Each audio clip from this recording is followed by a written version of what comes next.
संस्कारी बहू। एक सेठ के 7 बेटे थे। सभी का विवाह हो चुका था। छोटी बहू संस्कारी माता पिता की बेटी थी। बचपन से ही अभिभावकों से अच्छे संस्कार मिलने के कारण उसके रोम रोम में संस्कार बस गया था। ससुराल में घर का सारा काम तो नौकर चाकर करते थे। जेठानियाँ केवल खाना बनाती थी, उसमें भी खटपट होती रहती थी। छोटी बहू को संस्कार मिले थे कि अपना काम स्वयं करना चाहिए और प्रेम से मिलजुल कर रहना चाहिए। अपना काम स्वयं करने से स्वास्थ्य बढ़िया रहता है। उसने युक्ति खोज निकाली और सुबह जल्दी स्नान करके शुद्ध वस्त्र पहनकर पहले ही रसोई में जा बैठी। जेठानियों ने टोका, लेकिन उसने प्रेम से रसोई बनाई और सबको प्रेम से भोजन कराया। सभी ने बड़े प्रेम से भोजन किया और प्रसन्न हुए।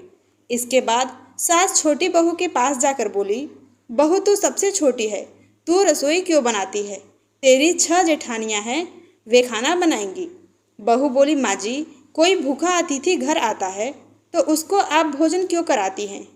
बहू, शास्त्रों में लिखा है कि अतिथि भगवान का रूप होता है। भोजन पाकर वह तृप्त होता है तो भोजन कराने वाले को बड़ा पुण्य मिलता है। माँ जी, अतिथि को भोजन कराने से पुण्य होता है तो क्या घर वालों को भोजन कराने से पाप होता है? अतिथि भगवान का रूप है तो घर के सभी लोग भी भगवान का रूप ही है, क्योंकि भगवान का निवास तो सभी में है। अन्न आपका, बर्तन आपके, सब चीज़ें आपकी है। मैंने जरा सी मेहनत करके सब में भगवत भाव रखकर रसोई बनाकर खिलाने की थोड़ी सी सेवा कर ली तो मुझे पुण्य मिलेगा कि नहीं?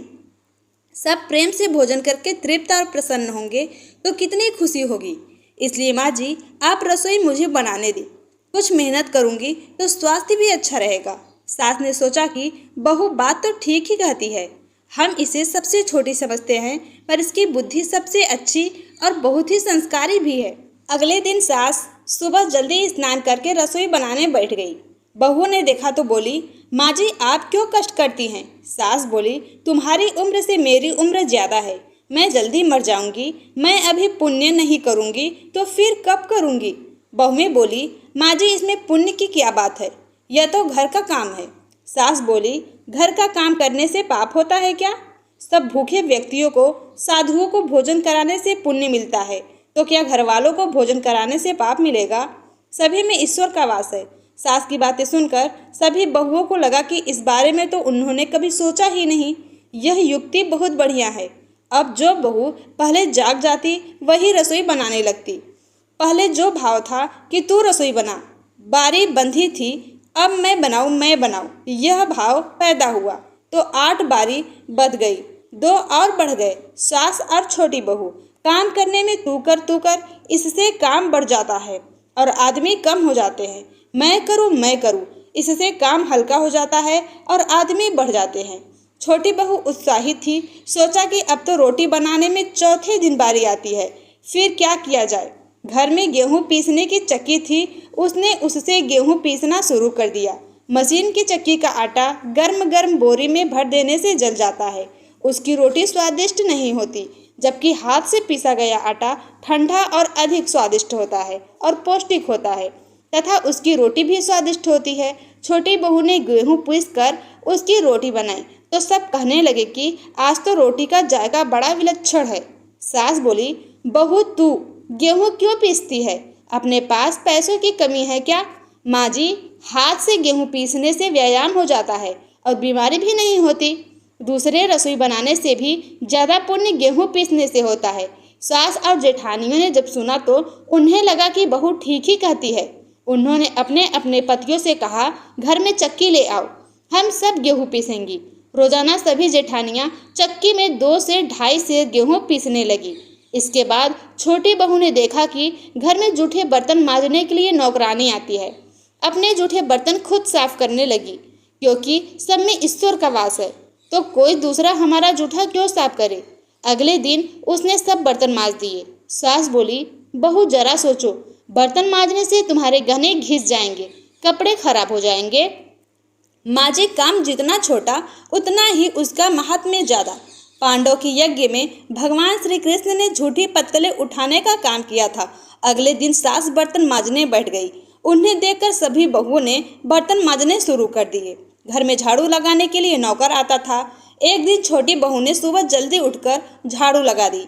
सास ने पूछा, बहू झाड़ू तुमने लगाई है? माँ जी आप मत पूछिए, आपसे कुछ कहती हूँ तो मेरे हाथ से काम चला जाता है।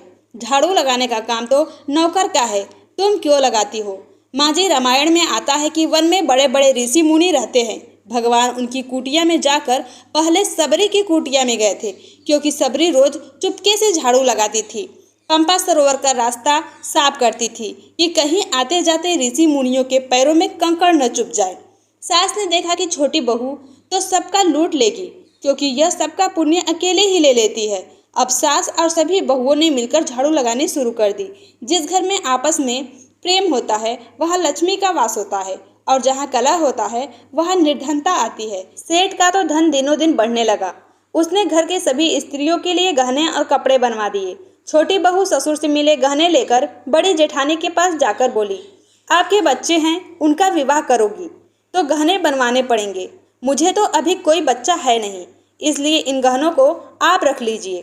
गहने जेठानी को देकर छोटी बहू ने कुछ पैसे और कपड़े नौकरों में बांट दिए। सास ने देखा तो बोली, बहू यह तुम क्या करती हो? तेरे ससुर ने सबको गहने बनवा कर दिए हैं और तुमने उन्हें जेठानी को दे दिए। पैसे और कपड़े नौकरों में बांट दिए। माँ जी मैं अकेले इतना संग्रह करके क्या करूँगी? अपनी चीज़ किसी ज़रूरतमंद के काम आ जाए तो आत्मिक संतोष मिलता है, और दान करने का तो अमिट पुण्य होता है। सास को बहू की बात दिल को छू गई। वह सेठ के पास जाकर बोली, मैं नौकरों में धोती कपड़ा बांटूंगी। आसपास में जो गरीब परिवार रहते हैं उनके बच्चों का फीस मैं स्वयं भरूंगी। अपने पास कितना धन है, अगर यह किसी के काम आ जाए तो अच्छा है, न जाने कब मौत आ जाए, उसके बाद यह सब यही पड़ा रह जाएगा। जितना अपने हाथ से पुण्य कर्म हो जाए अच्छा है। सेठ बहुत प्रसन्न हुआ। पहले वह नौकरों को कुछ देते थे तो सेठानी लड़ पड़ती थी, अब कह रही है कि खुद मैं दूंगी। सास दूसरों को वस्तुएं देने लगी तो यह देखकर बहुएं भी देने लगी। नौकर भी खुश होकर मन लगाकर काम करने लगे और आसपास पड़ोस में भी खुशहाली छा गई। श्रेष्ठ मनुष्य जो आचरण करता है दूसरे मनुष्य भी उसी के अनुसार आचरण करते हैं। छोटी बहू ने जो आचरण किया उससे उसके घर का तो सुधार हुआ ही, साथ में पड़ोस भी अच्छा असर पड़ा। उनके घर भी सुधर गए। देने के भाव से आपस में प्रेम भाईचारा बढ़ गया। इस तरह बहू को संस्कार से मिली सूझबूझ ने उसके घर के साथ साथ अनेक घरों को खुशहाल कर दिया। तो आशा करती हूँ दोस्तों कि ये पोस्ट आपको पसंद आई होगी। हमारे पोस्ट को लाइक और चैनल पर नए हो तो सब्सक्राइब करना बिल्कुल भी ना भूलें। Thank you.